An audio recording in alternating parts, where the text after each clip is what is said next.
runs past someone, it could be like skips or sousas or teases the way past. So that was the first bit. Imposter syndrome, yeah, I've had a couple of times. I think I don't like to use this as an excuse, but I think being a woman in a kind of male-dominated industry and walking into a press room full of men, I think I've had that a couple of times. Like, it's all voluntary, of course, but once you build a demo and get that and you can send that off, and the more and more you do it, the more people you know.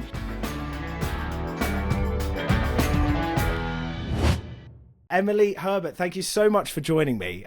Really, really is appreciated coming on today. So thank you. How's everything been going recently in commentating, in the commentating world that you're in? Yeah, thank you for having me. It's good. It's obviously the business end of the season, so very busy. Obviously, things have started to get a bit more exciting as well with relegations. Will Spurs go down? I think is the biggest question I'm asked recently. But yeah, the women's season as well, wrapping up, one more match day to go. So yeah, it's exciting. Brilliant. And do you have what are the jobs you've got left for the rest of the season then?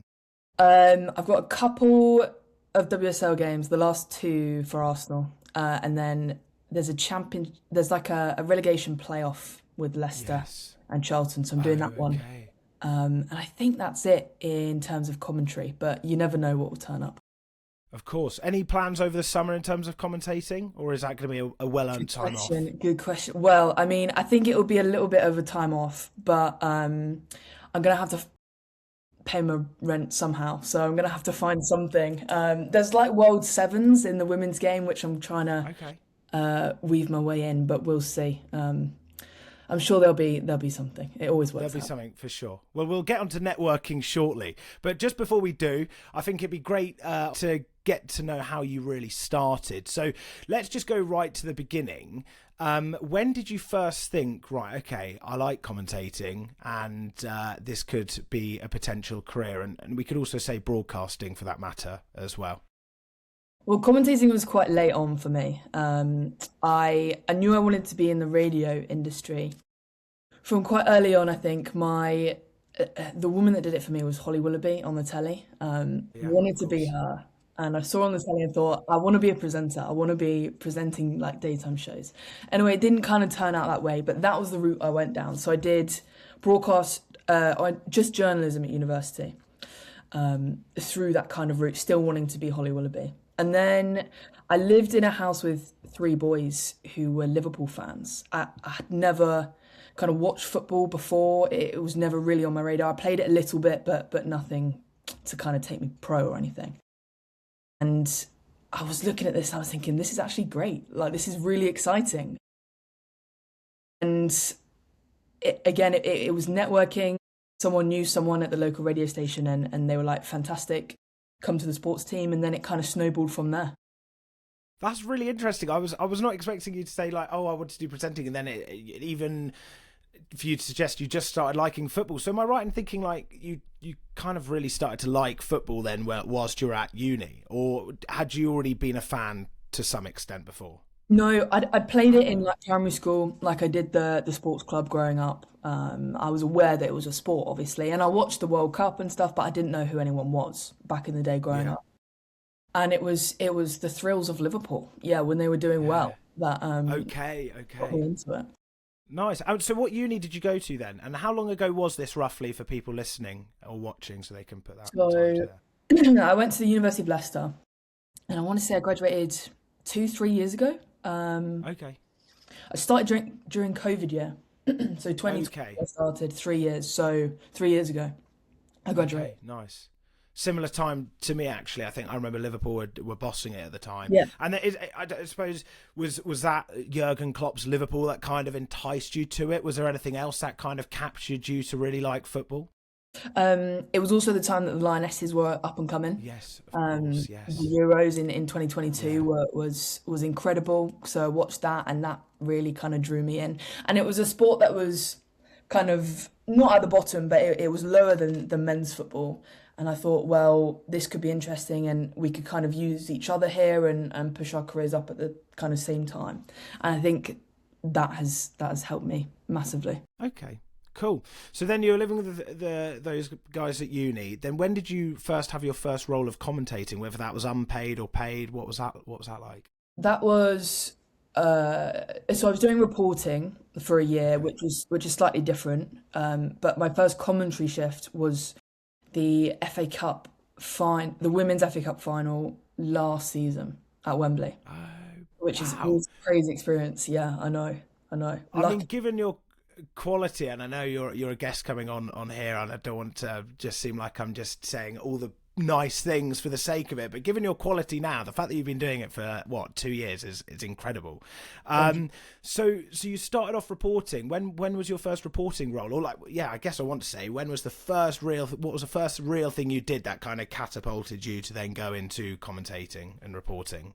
Sure. So my first reporting role was at uni, and Yeah. it was with that local radio station. It's BBC Leicester at the time, and Okay. they sent me to a Leicester women's game, and that was my first kind of go. First time in a stadium, I want to say too. So Nice. a football stadium to watch football. Um, so that was a really good experience. And then I did that, and you learn your basics, you learn your craft and stuff, and you can kind of transition into commentary. It is different, and there are stuff that you have to change, but generally your training ground is you reporting at local stations, and then you move up to national and commentary, etc. And how did you find the networking at the beginning? Who did you know who to reach out to? Were there any people in the industry that really gave you a good helping hand? Yeah, so it was my university lecturers who knew BBC Leicester, and they kind of set me up. Adam Whitty is the sports editor there, fantastic guy. Really recommend him. He's really good at getting new people in to kind of train them up, and he understands that you're not going to know anything, of course, because you're new, and he helps you along the way, guides your path. And then I moved down to BBC London, so Phil Parry, Nick Godwin, Andy Rowley, all of that lot, really good. And then I found once you were in London, it was really quite easy to expand. People know people. People were coming into the studios from national, like some of the shows are done from BBC London, and then you kind of you say hi in the corridor, and it kind of snowballs from there, and you get picked up and noticed.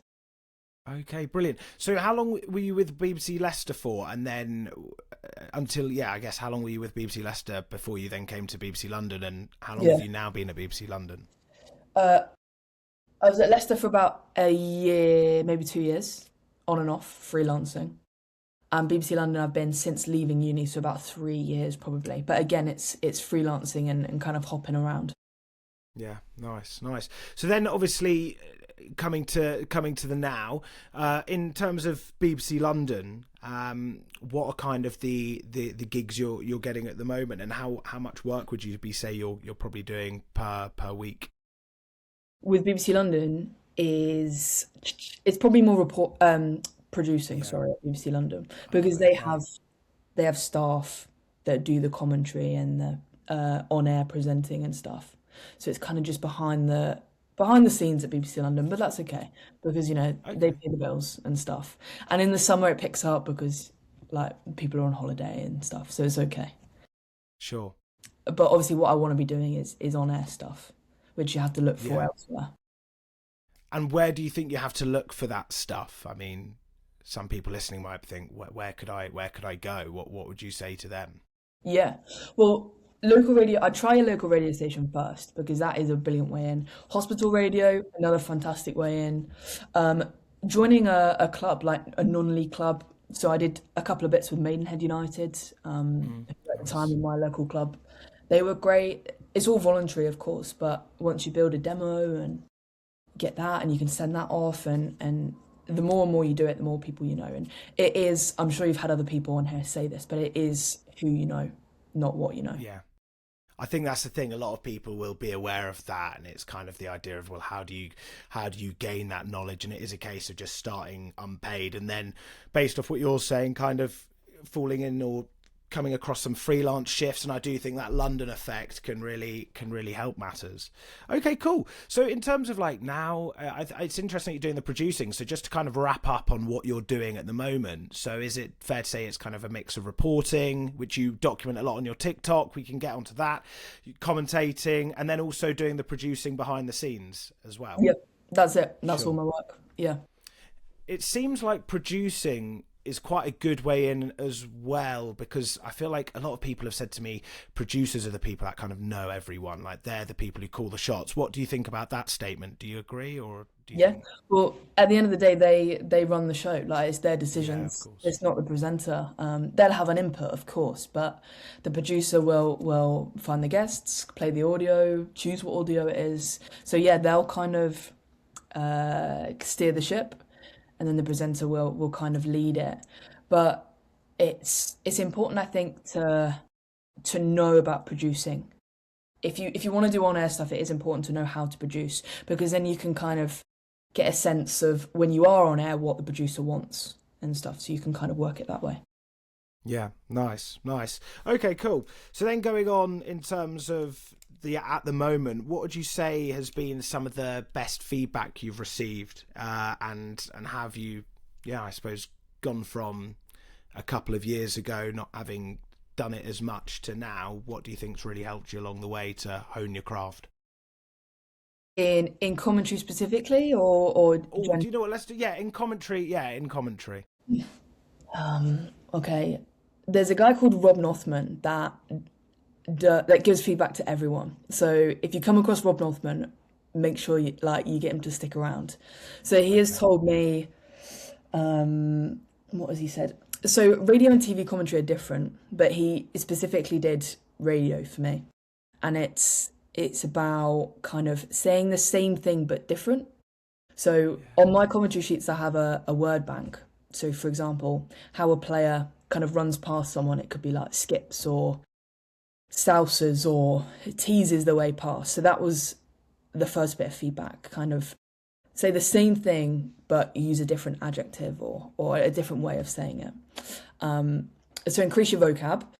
The second one was personality. So generally, I think I'm quite an introvert in life, but obviously when you're commentating and on air, you've really got to lead it and you've really got to express yourself because people are they're watching the game for the game, but they have to listen to you, so it's got to be entertaining.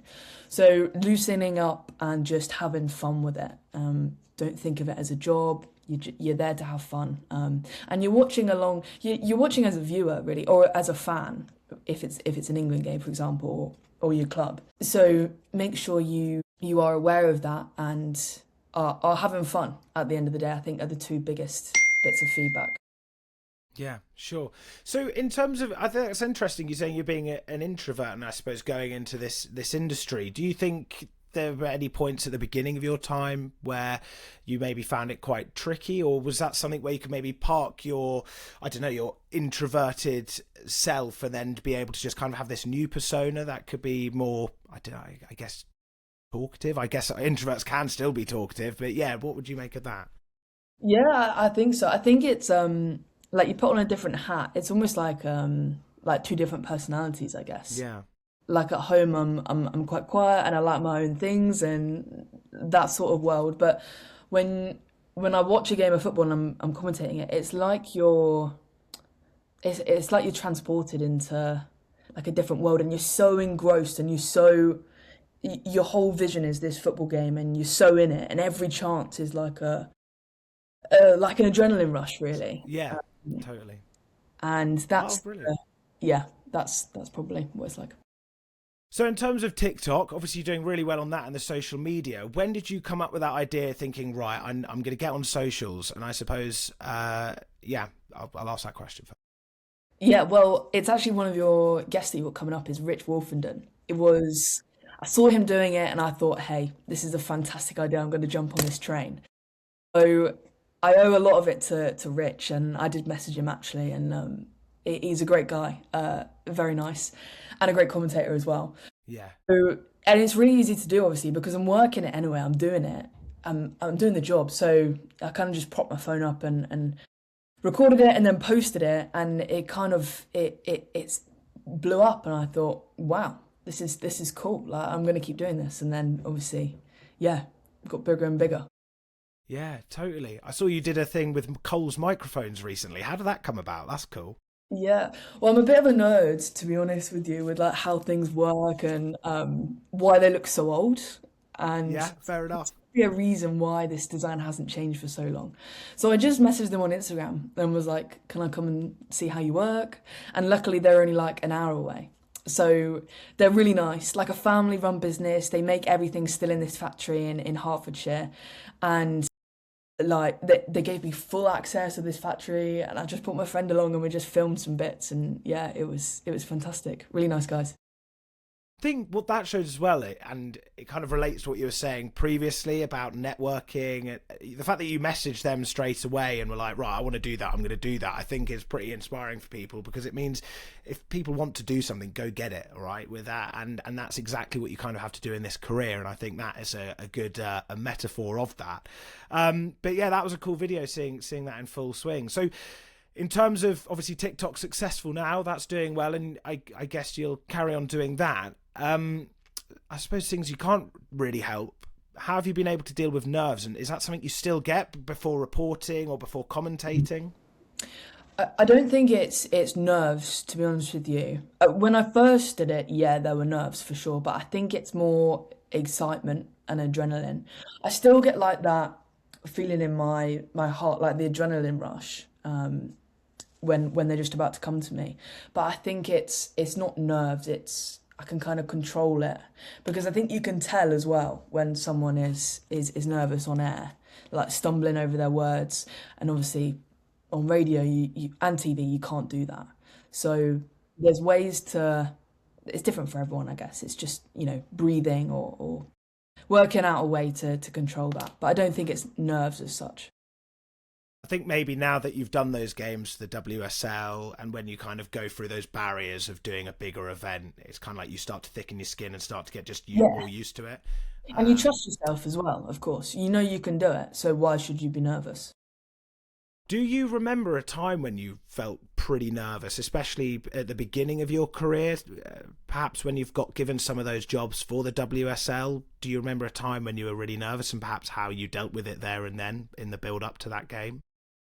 Yeah, my first five live reporting shifts, I was Okay. petrified because it was the first national kind of job I'd done. I think I was at QPR. I can't remember what game it was, but I think it was at Loftus Road.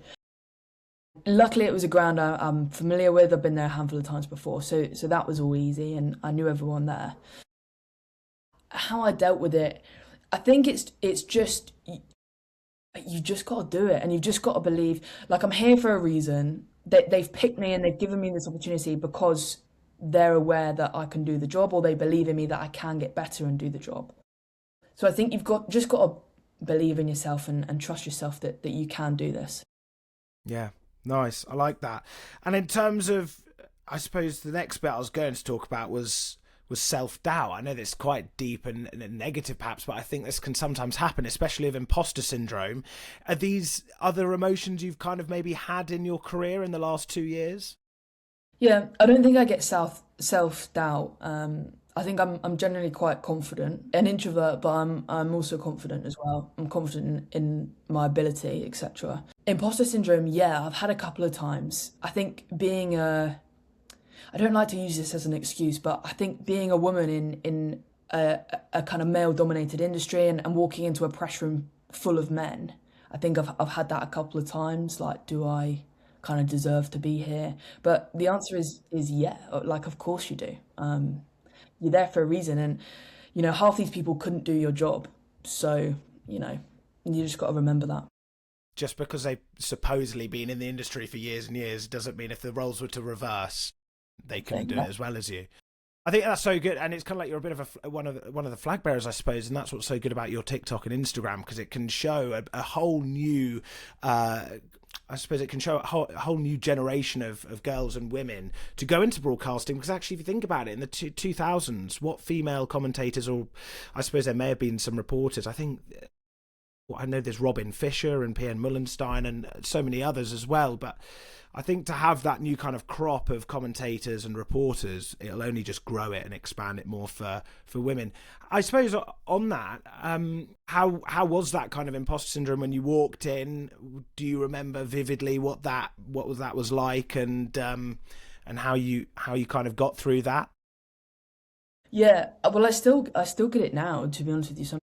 When not so much in the women's games because there are a lot more women working in the game, but like, for example, like a Southampton Ipswich the other week, we'll walk into the press room and you are the only woman in that press room, and it is a little bit scary, but it's just what I said at the end of the day. Like, you're there for national radio, or I was there for national radio. Like, that's huge. And also, I find when you tell people, when you introduce yourself to someone, you say, "Hi, I'm Emily. I'm here for Five Live." They're like, "Oh, really? Okay."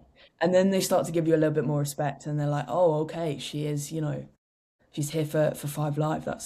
She must be good." Um, Wow. but So if they what? don't know you, it's different. Sorry, just say that last bit, Emily. I accidentally just spoke over you But there. when they don't know you, it's slightly different. And what do you think men could do more then in the press areas and other areas? What do you think could be done more to prevent women like yourself and other young female reporters from getting that imposter syndrome just because they are a woman? Open support, I think, like in their general conversations day to day, is not kind of, is being, yeah, openly supportive for women working in sport. It's online as well. I think it's rooted in society, right?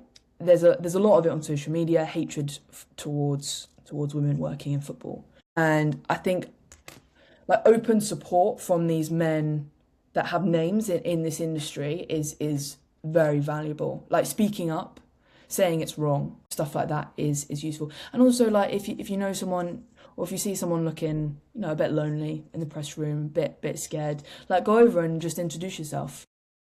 Say hello. Yeah, just kind of treat them like a young person, Yeah, not don't genderize the fact that they're a woman in here, and see it as, okay, there's a young person coming in, let's give them open support and make them feel like they're part of here. Let's say hello, let's ask them where they're from, and not just kind of pretend they're not there to just do a match report for free or something when they are actually working for Five Live. That's really interesting. I think that's really good to know and good to talk about, because that's something that just, I think every press room and just society in general, I mean, that's a whole other conversation, could work at. But that's a really good point, Emily. So in terms of the match day, I mean, you mentioned it earlier, and I did see an Instagram recently about your vocab sheet. I think that's such a good idea because, personally, although I've got a degree, my vocabulary sometimes, I think, could really do with some improving. And I think that's a really good idea. Who gave you that idea? Was it the guy you mentioned, or was that just something you thought of yourself to just have a bit of a vocab sheet? I think it's probably just talking around. I think Phil Parry at BBC London, I think, recommended it, and like speaking with other commentators. But everything, like, they have stuff on their sheet that I don't have on mine, vice versa. I think once I get a bit more experience with it and done a few more seasons, and these words are ingrained in my brain, Yeah, I won't need a word bank. So they're a totally. couple of years ahead of me. Like, they have extra detail of, like, what footed, what what side their dominant, like, penalty striker is, etc. That I don't have on my sheet, which I probably should, but they've worked out a way. But it's a really delicate kind of art almost. I'm sure you've seen, like, Conor McNamara has done a video on it recently Yes. on his crib sheet. John Murray, they do it all handwritten actually. I think Connor prints his, but John, Ian, Dennis, they all handwrite them, which is, I've got a lot of respect for that. I don't have enough time in the day to handwrite them, but I like it. They're pretty notes. They are. I mean, everyone. A lot of people know about Clive Tilsley's notes, and I've seen John Murray's when he's done a video on it. But I think it's incredible that you get all these senior commentators who have obviously done this since the 80s, the 90s. This is their bread and butter. But for us, I'm using Google Docs or something else like that, and I just think, damn, when you've actually got it all written out, it looks like art in a way, especially when you've got the little different colours with their pens. How long would you say it takes you to do prep for a commentary game and also for a reporting game? Because I can imagine the prep maybe is a bit different for Yeah. reporting. Yeah, reporting. I will kind of have a brief look up on the game, but normally they're games I'm kind of aware of. I've done other games in the league, so I'm kind of aware what's going on. And then on the day, I'll get name pronunciations and goals scored if they scored in the last game, like just key stats. Don't want to go into too much detail. There's no point because you won't fit it in. But commentary is obviously different. Like you go into like mega detail, like where they signed from, how many Yeah. goals they scored last season, etc. So yeah, but I'm still kind of working my way around what works for me, what doesn't. Stickers don't at the minute, but a lot of people seem to be doing that. Mine is more of a list, but I might swap that for next season. Feel like the stickers seem like a really good idea, but it's just a case of getting a sticker machine and being really on it. And I'm just like, damn, I feel like that's so involved, but it would make so much sense. I need to, talk to someone who does the sticker routine and find more about that. Because I do think there's something so sad that it'd be so useful to just be able to peel off the substitute and just put it straight onto the player that they've just replaced, and you wouldn't have to then think. Do you find yourself ever overthinking doing commentary notes, or is that something that's quite chilled for you? I have what I want to know. I have a routine now. So I do kind of like if they're a new signing or not, age, position, where they signed from, what year, and then how many total appearances they've had for the club, and then any extra detail, and their flag, number, and face. So that's kind of my bread and butter for commentary notes for players. And then any other details I'll add on later. But again, there's stuff in there that I need to change detail wise. Like I probably need to add in other stats, etc. And then I have a game sheet as well, just to add a bit of context to what the game means. Sure. And in terms of co-commentary, I've seen you've done a few games with co-commentators, especially for TNT recently. I think it was a women's FA Cup game. I'm sure plenty of others. How do you find co-commentators, and how do you find that compared to solo? Great. It's much easier with a co-com. I'd much rather someone else there with me that you can kind of bounce off. I think I like to keep it quite conversational, quite chatty in my comms. I don't like to be too serious. So having someone there to bounce off of is much easier. So for Aurora, the WSL, TNT, they will give you a co-com, which is nice. Obviously, you've got to manage like rapport and relationships with these people and kind of how their humour works, and can you merge that into yours to make it work on telly, which is a whole nother kind of thing. But obviously, the more you work with someone, the more you get to know them, and the easier it becomes. And in one of these high profile games that you've done where you've had a co-commentator, how long would you usually spend with them before the game, and what's that like? It depends. I mean, I've been to some games where you turn up like they send you there like half an hour before team news, and then like you're on air at like an hour later, and in that hour you're kind of typing up team news and getting your head around formations and stuff, so you don't have a lot of time. Normally it's probably between an hour and a half and an hour with them. But if you've done games with them before, it's obviously that time racks up. Sure. And that, I suppose, moves us on to our pretty much our penultimate subject. It wouldn't be a podcast without some quick fire questions, you know. Not many people use this in their podcasts. I mean, yeah, hopefully they're as exciting as you may think.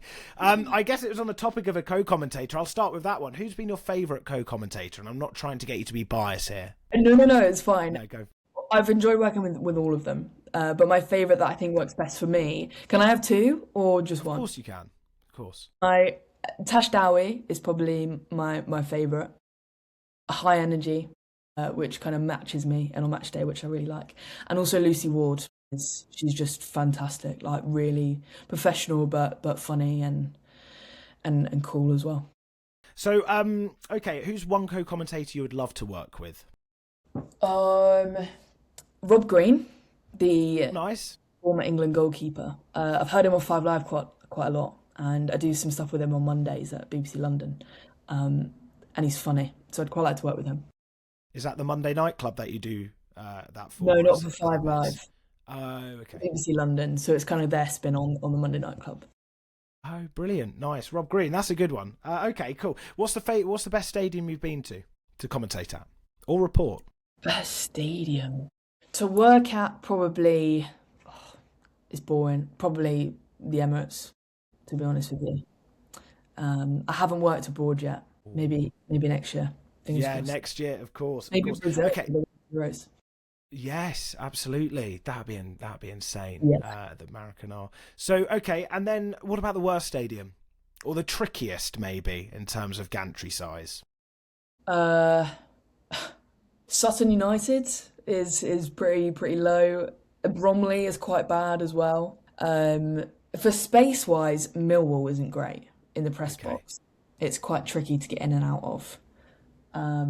Loftus Road actually is another favourite, I think. Loftus Road at Nice. night, specifically, an evening game. I really Yeah. like that. But yeah, I'm going to go Bromley. Sorry, Bromley. Great club, but really bad press box. Oh, bless them. I don't know if they'll forgive you now. Um, okay, Emily. So, okay, we said about co-commentators. Who's your favourite commentator? Would you say? We can go through. Ooh. Um, can I have a radio and TV? Absolutely. So radio, it's got to be Conor McNamara. Yeah. TV, I'm gonna go Seb Hutchinson. I think in Nice. recent years, I like him. He got lots of plaudits last year for the women's Euros, and rightly Yeah. so. I think, yeah, he's been a pretty good guy. Hopefully, come on one day. Okay, brilliant. And then the last one: VAR in or out? Out. It's Yeah, not in the women's game, so I don't really have to worry about it. It just makes our jobs quite a bit harder. It's like yeah. we don't know what's going on either. Um, but yeah, out probably. Okay, okay, cool. Well, that was just the little series. But honestly, Emily, I appreciate you coming on very much. You've been a brilliant guest, as I thought you would be. I guess just to close on, we've spoken about what you're doing at the moment. What's kind of the goal? Obviously, little Emily wanted to be Holly Willoughby. Now, at the moment, you're going towards being a commentator, reporter, Yeah. even presenter. So, what would you want your life to look like in the next 5 years professionally? I think probably same path, but just bigger games. So like Premier League, Champions League, that sort of stuff. A World Cup. I'd like to do a World Cup, men's or women's. Brilliant. Well, I'm Mm. sure that'll be right on. That'll be coming your way very soon. Well, Emily Herbert, thank you so much for joining me in the gantry. You've been an absolute pleasure. So thank you. Thanks, Ollie.